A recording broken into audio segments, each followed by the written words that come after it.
Hey guys, Metal Jesus here, and I am back again with the Immortal John Hancock. Always a pleasure. Dude, thank you so much for letting me into your expansion, Room of Doom. That's right. I love this place. It's amazing. So tell people why we're here today. We're here today to talk about 10 stupidly expensive Sega CD games. And he happens to have the entire collection. I do, and I have some extra bonuses to a couple of these games. This is so cool. I can't wait for this. All right, let's take a look.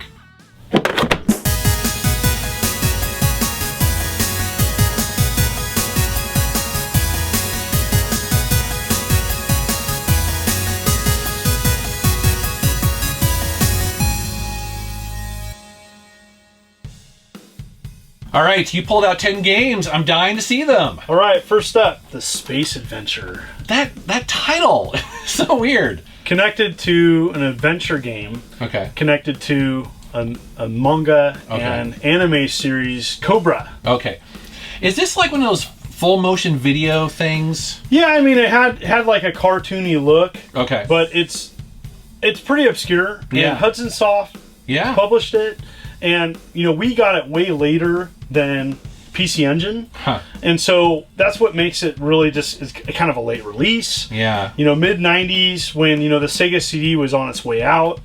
And really, you know, we're lucky to even get it. Yeah, that's cool. Well, no wonder it's so rare. Yeah. Huh. And it's good. So, yeah. Okay. It's got a cool cover. It does have a cool cover. It's just a weird name. They should have kept Cobra. They should have called it Cobra something, you know? Space Adventure is just so generic. Yeah, I know. Yeah. This next one, actually, I have in my collection, thankfully. Yeah. All you need to know is that Working Designs published it, and that, you know, I have a special place for Working Designs, being from Reading. Uh-huh. And, you know, with their foil covers and, you know... The best packaging. Yes. The best. Yeah, they really were kind of the standard for these limited releases. Right. You know, they went all out. And what they would do is they translate popular Japanese titles and release them in the North American market. Yeah. Mm-hmm. Cool game. Awesome. And so, yeah. Fatal Fury Special. So, this is a good example of a Neo Geo fighting game that ported well to the 16-bit console. Okay. And it's a great version of it. In fact, there's even the Game Gear version of this is pretty good. Oh, okay. And so they got it right. It's fun. Pretty hard to get. Yeah. And complete. And so for a lot of people that don't have a Neo Geo, this is actually a decent port. Is it? Okay. Yeah. This next game, Earthworm Jim Special Edition, I own briefly. I actually got it at a garage sale, and then a friend of mine was like, please, I'm such a huge Earthworm Jim. This is considered one of the best versions of Earthworm Jim. Yeah, some extras are in it. Yeah. Also, you have the CD sound. Yeah. It really is just I do believe an enhancement of the original Earthworm Jim. Yeah. And so, yep. Very collectible. People love it on the Sega CD. Yeah, and the thing with Sega CD is millions of people didn't own a Sega CD. Right. So you get a classic game on it. And so, you know, I think the Sega Genesis sold, over 30 million? I mean, the Sega Genesis sold millions of copies. Right. For Sega CD, you know, if it broke 1 million on copies, you know, that was huge. I'm sure. Yeah. I'm sure. So this next one has a really weird title. Flink? Flink. Okay. Flink, Amiga port. Okay. Good game. It looks like it's developed by Psygnosis, or maybe they published it. So those guys were big on the Amiga. Yeah. And Sony eventually bought them, correct? Oh, yeah, because they did Wipeout. Yep. Very cool. So, great game.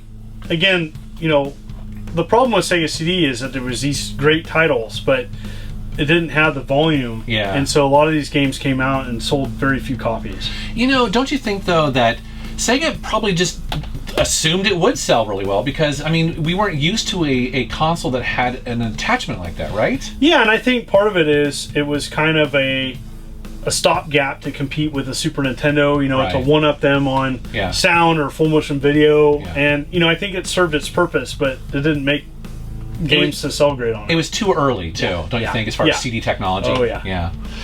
Next up, Robo Aleste? Yep, Robo Aleste. Okay. The sequel to Musha. Ah, okay. Not as good, but pretty good. Yeah. And so it's a great shooter. Yeah. Classic shooter, and, you know, a lot of fun. And for Sega CD, this is, you know, there wasn't a ton of shooters on, classic shooters on the console. Yeah. And so this is one of the better ones, and has a great intro. Okay. And you know, for wanting Musha, but it's not as good. I need to say that. Yeah. Isn't it funny that also the other thing that they did is you would add those full motion videos, you know, just because you could. Well, Sega CD, a lot of games on Sega CD would take like gameplay of a 16-bit game and then enhance it with like just a, you know, long loading intermission, or full motion video, and then enhanced graphics. You know, Yeah. This next one I do have in my...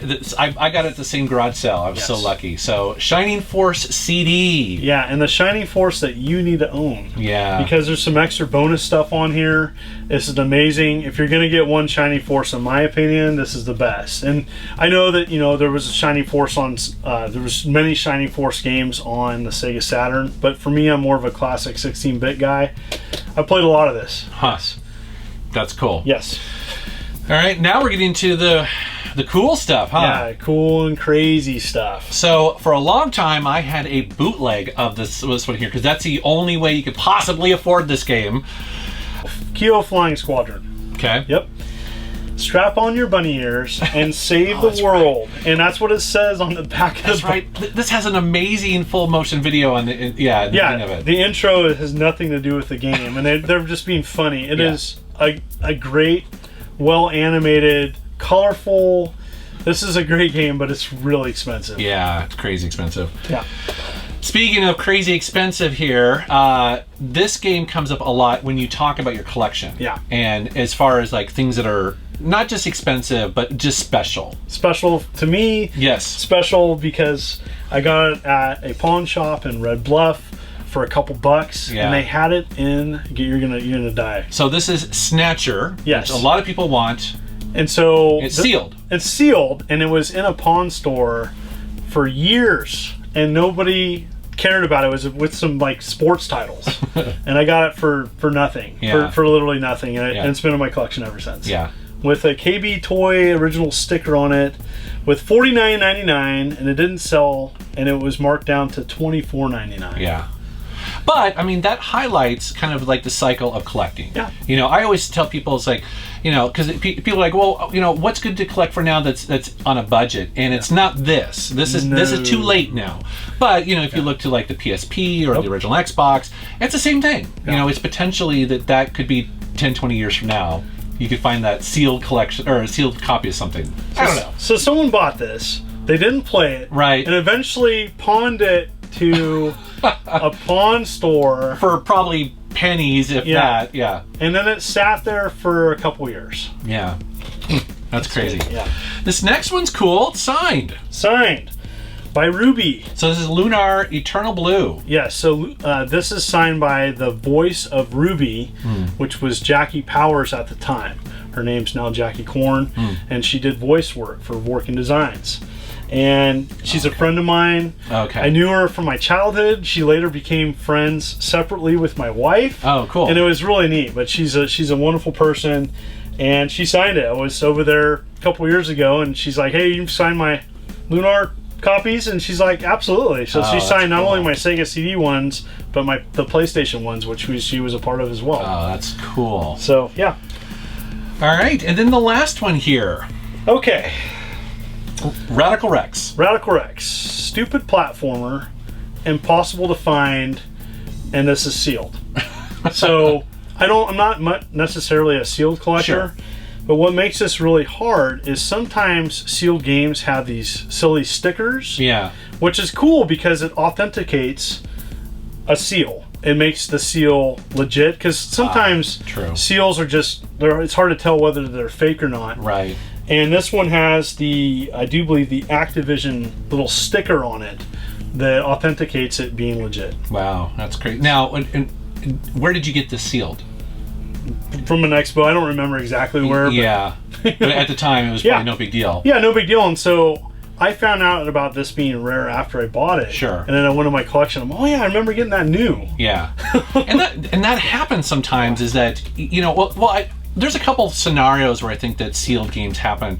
I know me personally, you get excited about a game, but it comes at out at a busy time. And so you buy the game in the fully intent of playing it, put it on a shelf, and months, maybe years go by, and then all of a sudden that collector's edition has gone up. Sometimes it happens, right? Yeah. And it's never intentional. The other thing is too, and people forget this, is that sometimes these sit in either warehouses or in a back room of a store.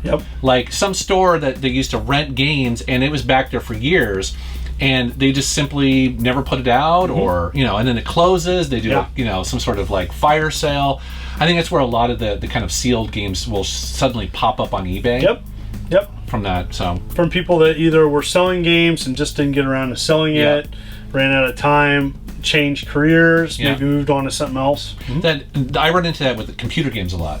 A lot of computer games will be in the back room somewhere collecting dust. They don't, nobody cares about those, and sure enough, they find them. So, well, dude, it's so cool. I've just tipped my toe into collecting for the Sega CD, so this is really cool. Yeah, it's fun talking about something. I pursued Sega CD a long time ago, and happy I did. Yeah, I bet.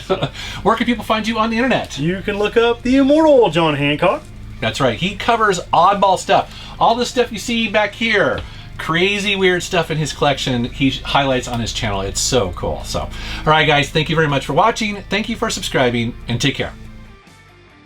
I love doing these stupidly expensive videos because as a longtime game collector, you forget that not every old game is only going to be $5 or $10. Some of these games are crazy. They're hundreds of dollars, and I'm very grateful that John Hancock opens up his game room so that we can shoot them, because I don't know very many people who have all these games, but very cool. All right, guys, thanks so much for watching.